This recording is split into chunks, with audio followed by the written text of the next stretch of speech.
Good morning. Yesterday we spoke a lot about the following, that it's good to keep the records in our layer up to date in the RIPE base. This kind of a site hygiene.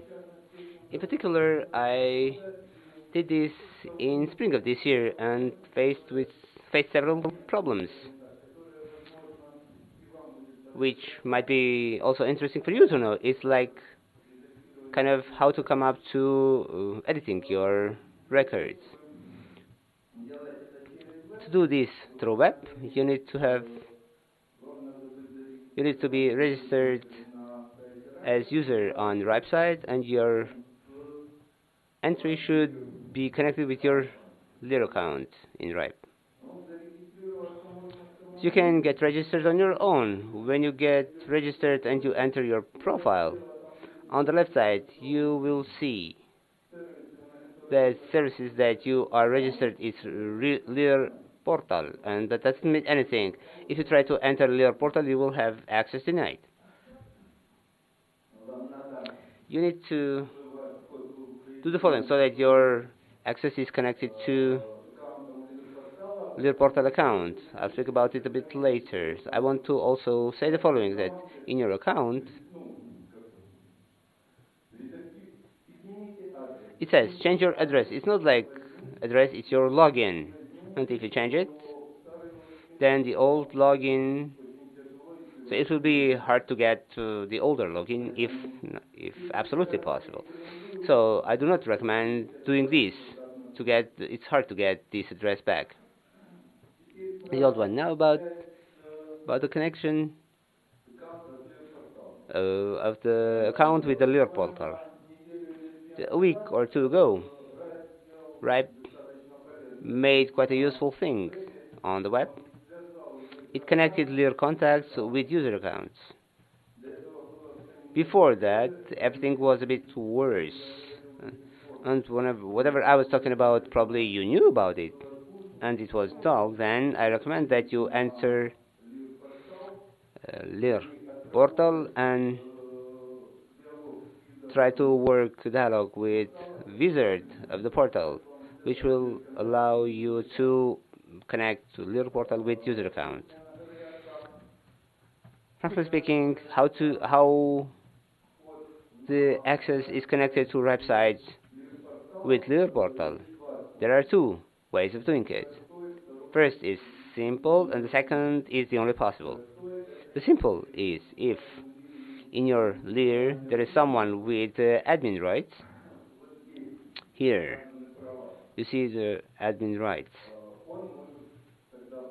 Then that person from the interface can change or add the connection of the user of RIPE site to Lear account. And if there is no admin, and this might happen, especially with accounts that are quite old, we had that kind of a thing. Then you need to prepare a letter on an official form. The text of the letter you can get from RIPE is quite simple. A letter with signatures, you scan it and send it to RIPE, and this way you get connection to Lear portal. You had better in the letter ask for admin rights. The admin can later give rights to others through this kind of an interface.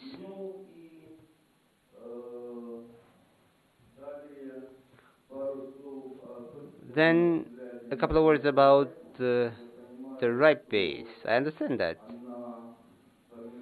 it was formed a long time ago. We can't say that it's from formation from scratch.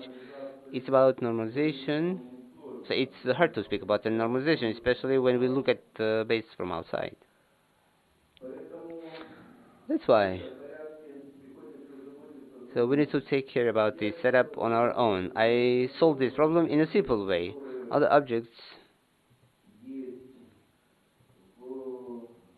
that are in the RIPE base and they refer to our company once I sat down and reviewed all of them and added the organization, and this through this kind of an interface on the right side, you can put a tick in org on the left, on the right column, and enter nick handle of organization and get all the objects that refer to your layer. This is just more convenient to do this way. Probably this much. I won't take much of your time. Thank you for your attention. Thank you, Taras. quite, qu- quite good and quick response to what was done yesterday. Thank you very much. So, Chief Information Officer from RIPE NCC has a comment. There is a lot of legacy in the whole RIPE system because it started a long time ago. So one of the efforts, we started with SSO 4 or 5 years ago, which started for portal, but as you mentioned, only for the login. Now we are at the second phase, which we are actually migrating all the stuff from LIR portal, which was in a different database. It was an LDAP database to the new system, to the SSO. And database has also, from 1.5 years ago, database also has support for SSO, but not full support, because we still have to support the legacy model. So we are trying to migrate everything to SSO eventually, but it will take time, because we definitely have to support all the old mechanisms, especially for RIPE database, because accessibility there is very important. One thing I wanted to bring up is it's very important to give us feedback, because all we do is based on the feedback. So thank you for that. And anyone else in the room, if you have any requests, any feature requests, I just heard from someone last week that they really want us to open up SSO access, for example, so they can authorize other things for other RIPE members. SSO is very useful. Yes. So if you have requests on any level of this, please let us know, and we will do our. Obviously, we cannot accommodate everything for multiple reasons, but it's very good to know. And we have a central registry for all the requests to our portal. So we will record it somewhere. If not immediately, it will be recorded and it will be attended to when time comes. Thank you. But we need to work with this every day. I see that you cannot modify a site immediately. So we should have some hints how work with current state of site. Exactly. You're right. Okay, I think it's not shown, but usually after you sign in, nearly on every page there is a chat tab, and you can recall somebody from RIPE NCC to talk about how to do this thing with new site.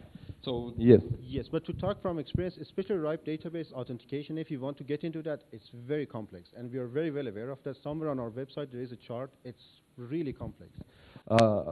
Just note from change simplicity of changing login or email address. Yes. It should be harder to complete. Yes. So I wanted to mention two things. One is for the RIPE database. I know it's hard, especially for new users, but think about that your internal security model, if you can, and map that to reality. So for example, if you're one organization, have one org object. If you're 5 organizations, have 5 org objects. And then also for maintainers, if you can, link them to actual people, like real people instead of role accounts. Or if you have a role account, match it to a real role in your organization. I know it's not the easiest thing, and we are trying to improve that, but this has been there for a long time, and that will help. Second thing I want to strongly suggest, which is mandatory for all of our internal stuff, is to enable 2-factor authentication. So now with SSO and this new system, we fully support 2FA.